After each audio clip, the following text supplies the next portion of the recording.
Magandang hapon mga kabay. So meron po akong estimate dito. Dito 5899, labo na ng mata ko. Dito 5899 demolition hammer ng DeWalt 10 kilos. So ito mga kabay, gumagana siya pero hindi siya mapapasukan ng bala. Ayan, hindi ko alam kung kulang yung walang lock o baliktad. Ayan. Kahit anong diin ko mga kabay, hindi papasok yung bala. Ayan. Ayan, pakita ko. Ayan. Ay, hindi na makita. Ayan o, nahuhugot lang. Ayan. Tapos, hindi siya, kung mapapansin nyo, nakaangat. Ayan, dapat sagad yan mga kabay. So, ibig sabihin, maaring nakalas nila to, o kaya nakalas nila, tapos binalik, hindi naibalik ng maayos yung washer. Tapos, ito mga kabay, ayan, basag. Pero gumagana siya mga kabay. Ayan. Testing natin. So, tingnan natin kung masiklab ba yung armature bago natin buksan yan.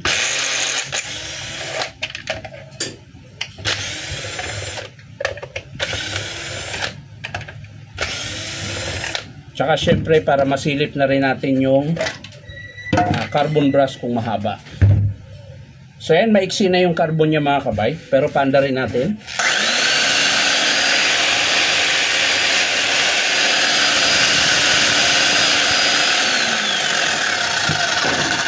Maiksi na yung carbon niya pero maganda pa yung andar.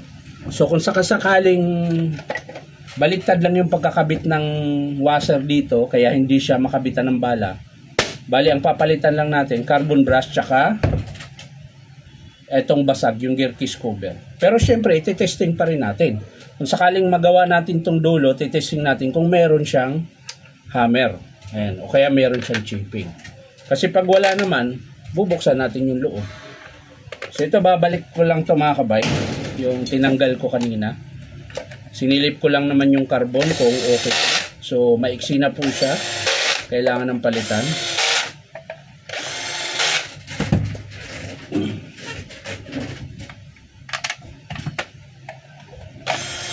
Yan. So ito mga kabay, ang bubuksan natin. So ang pagbukas yun mga kabay, gagamit lang kayo ng flat screw. Ayan. Tsaka yung matulis pang sundot sa kanyang circlip. Ayan. So una mga kabay, ito lang gagawin nyo. Ayan, sundutin nyo ito. Mas maganda kung malapad yung yung flat screw. Ayan. So nandyan pa yung lock. So susungkitin natin ito. Pwede rin naman circlip remover kung meron kayo mga kabay, para matanggal nyo. Kaso lang minsan kasi hindi pumapasok yung circlip remover eh. Tingnan natin to kung papasok. So ayan no, ayaw. So kailangan nyo talaga ay ganito. To. So sundutin nyo yan. Dapat yung sobrang nipis. Ito. Para papasok siya mga kabay. Sobrang nipis. Yan, pag nasundot naman natin ito, aangat na yan. Ito lang ang mahirap, ayan. Kailangan natin pukpukin yan. Nabaliktad to mga kabay.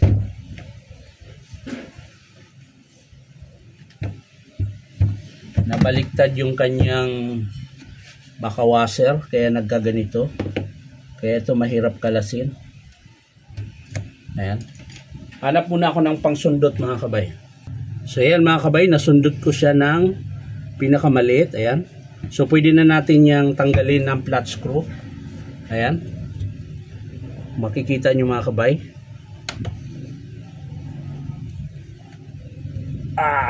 Ang tigas. So ikot natin. Ayan. Okay, kalas na mga kabay. Medyo mahirap lang kalasin ito. Yan. Pero pag nakalas nyo naman, sunod-sunod na yan. So ayan.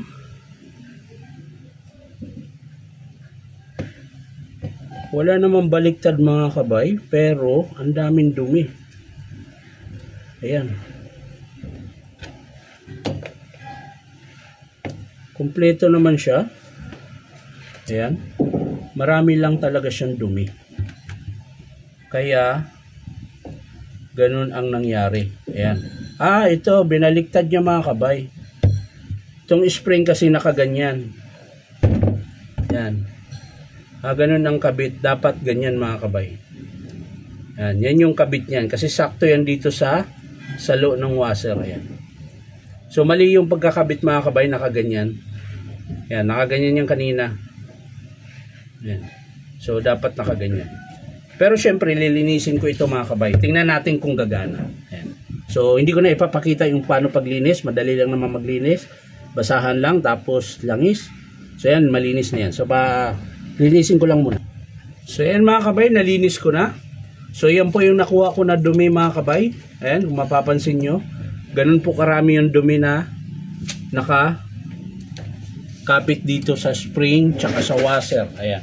So, babalik natin ito mga kabay. Ayan. Tandaan nyo po kung paano posisyon. Kailangan nakaganyan ba? Hindi po siya ganyan. Ganyan po siya. Yung pinakamalit, yun yung pailalim. Tapos susundan nyo ng plastic na washer. Ayan.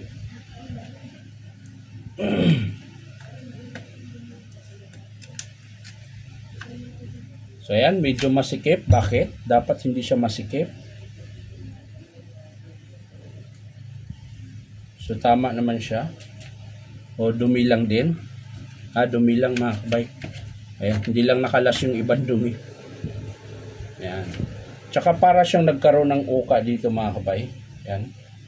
Ito. So, ang gagawin natin yan mga kabay para mawala yun. Kailangan natin finisin yung gilid. Ayan. Ito lang gagamitin yung mga kabay, kutsilyo. Para siyang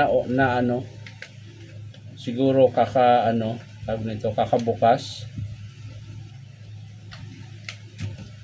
Ayan. So, balik natin ulit. Tingnan natin.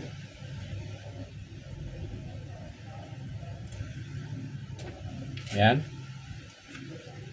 Tapos yung dalawang bulitas. Ayan.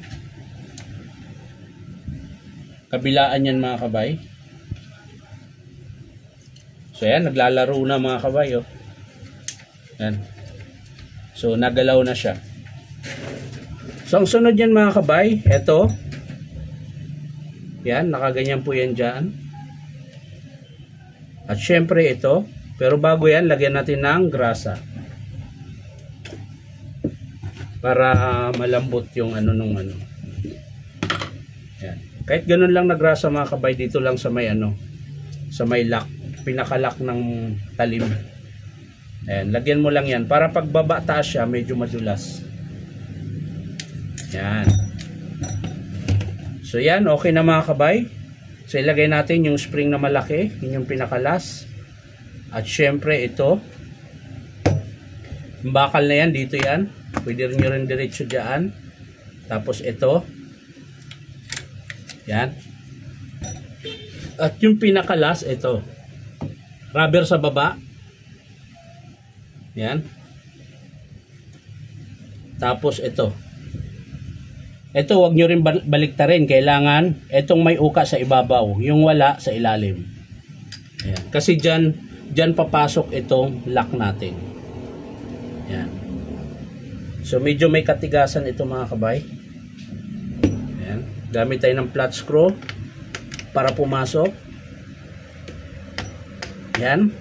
Tapos flat screw ulit. Diin mo pababa. Ayan. Dahan-dahan lang mga kabay. Dahil ako nakailang sugat na ako nito. So hindi kaya maliit. Kailangan yung malapad. Nakailang sugat na ako nito mga kabay. Ngayon pag matigas, gamit kayo ng pokpok. So yan, nakalas ulit. Itong mahirap dito mga kabay, pagkabit. Yan. Yun, pumasok din siya. So ayan mga kabay. So lagay natin yung cap. Yan.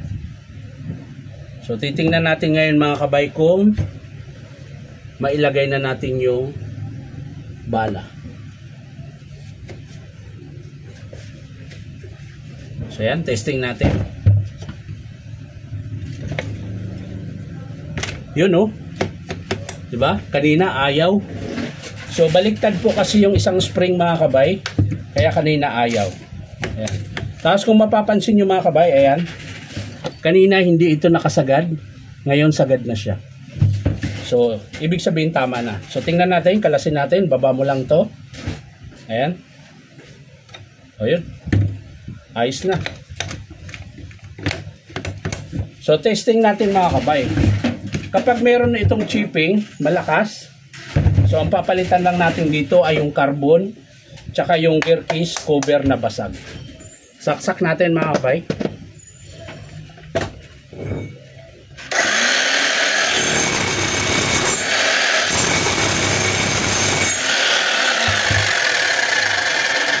So malakas po yung kanyang chipping mga kabay. So wala na tayong problema dito. Ayan, nakalasan natin yung talim. So ang pinaka-estimate ko dito mga kabay ay carbon brush tsaka gear case cover. Ayan, ito po yung basag. Ayan. Yan. Kaya po tumatagas yung langis dito dahil dito basag. So yan lang pong dalawa mga kabay, hindi ko na siya bubuksan. Papakita ko na lang sa inyo mga kabay kapag in-approve ito ng customer. At sigurado naman ako i-approve niya yan dahil dalawang parts lang po yung papalitan. Gear case cover tsaka carbon brush. Dahil yung dulo nalinis na natin. So yan lang mga kabay. Maraming salamat sa panunod at palike and share na rin po. Bye-bye!